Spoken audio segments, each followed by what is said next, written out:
sources of errors in prescription. What are the different sources of errors in prescription writing? What is the meaning of error?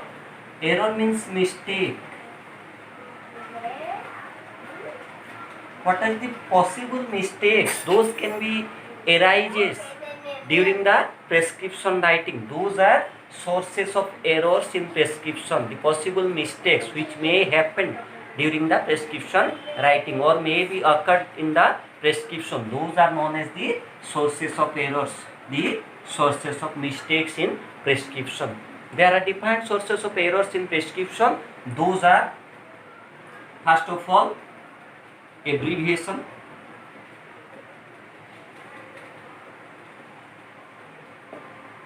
name of the drug,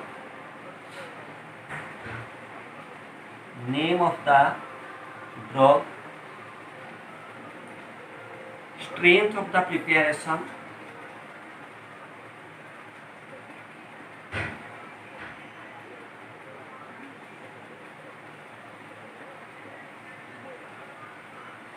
dosage form of the drug,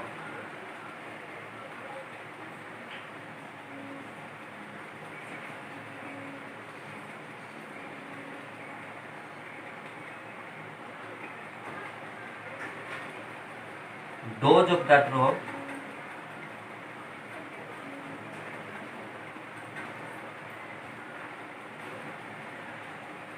instruction to patient,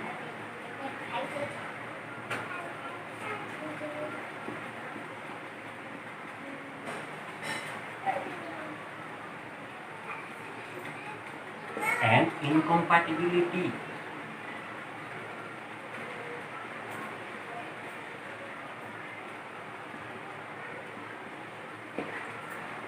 So we will today discuss about the sources of mistakes which can be occurred in the prescription or sources of errors in the prescription. The different sources of errors are abbreviation, name of the drug, strength of the preparation, dosage form of the drug, dose of the drug, instruction to the patient, and incompatibility. Now first of all, abbreviation. What are abbreviation? These are the small terms which are used in the prescription to save time. Those are the abbreviation, they are present in the prescription. Now the interpretation of the abbreviation is very much important by the pharmacist. The pharmacist must interpret the abbreviation properly.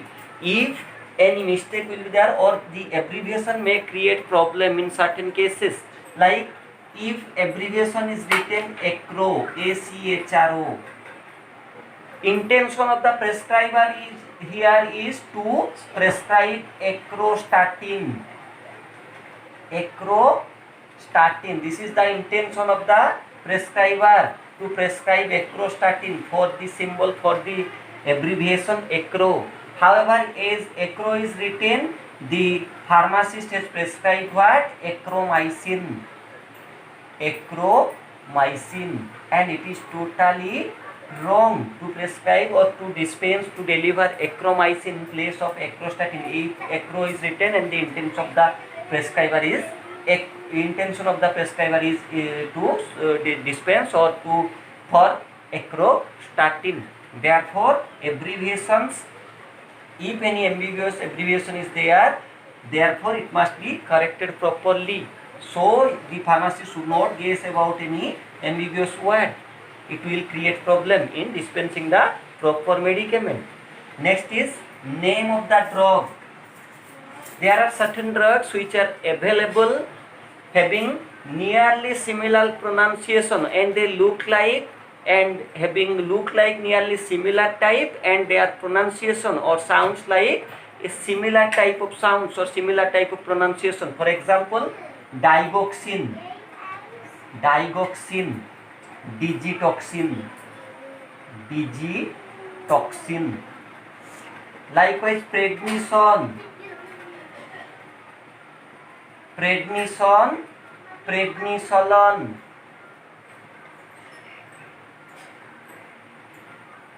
Acridine, acidine. So these are the drugs which are having nearly similar, like they look like nearly similar, and their pronunciations are also nearly similar. Therefore, the name of the drug should be properly mentioned. Prednisone or prednisolone, etc. It must be properly, it must be clearly mentioned. Otherwise, it will create problem. This is another sources of error. Name of the drug. Another mistake may occur here. Next is strength of the preparation. The strength of the preparation must be properly mentioned, because same product, same drug is available in different strength in the market. Therefore, the strength of the preparation must be properly mentioned in the prescription. For example, if strength is not mentioned, suppose drug is paracetamol, if it is written paracetamol, the same drug paracetamol is available in defined strength 500 mg, 250 mg defined strength. Now 650 mg defined strength it is available. Now it is, you should not provide the drug with the 500 mg if strength is not there or if strength is not mentioned. Next is dosage form of the drug. The form in which a drug is available, the dosage form of the drug, whether it is tablet form, whether it is injectable form, liquid form, the same drug. Suppose we will consider paracetamol, it is available in the tablet form, it is available in the suspension form, it is also available in the injection form. Likewise, different drugs are there which are available in different dosage forms. The accurate or appropriate dosage form must be mentioned. Why? Because suppose if patient is suffering from severe pain. Now, if we will administer any pain relieving agent in the injectable form, in the injectable route, as it will reaches the blood, then it will gives its action. Now it will gives its action within a minute, within a fraction of second or within a minute. However, if we will take tablet form, it may give effect after 30 minutes, 1 hour. So it will take a longer time period in case of tablet form. And it is providing action, or it gives the action in a very shortened time period in case of the injectable form, as it reaches the blood at a very quicker time period. Therefore, the dosage form of the drug must be mentioned properly, because same drug is available in different dosage forms, tablet form, capsule form, injectable form, etc. Next is dose of the drug. What is the quantity of the drug? The quantity or amount of the drug must be properly mentioned. Quantity or amount of the drug must be properly mentioned. Suppose quantity of the drug is not mentioned. Patient is a child. Now we are administering, or the pharmacist is providing the adult dose that may provide fatal action in certain drugs. Therefore, the quantity of the drug must be properly mentioned, and in that case, the patient may consult with pediatric pathology also in case of a child. So, the quantity of the drug must be properly mentioned. What is the amount of the drug? Also, suppose drug is a sustained release medicament, sustained release tablet. Sustained release, they will release slowly. They will provide their action for a prolonged time period.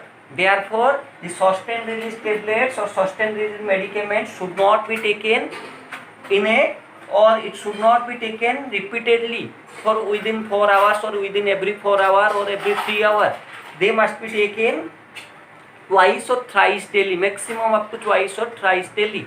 So, it must be given or it must be mentioned. If it is sustained release, then it should not be administered repeatedly in every 4 hours, 5 hours, like this, maximum 2 to 3 times. So dose of the drug must be properly mentioned.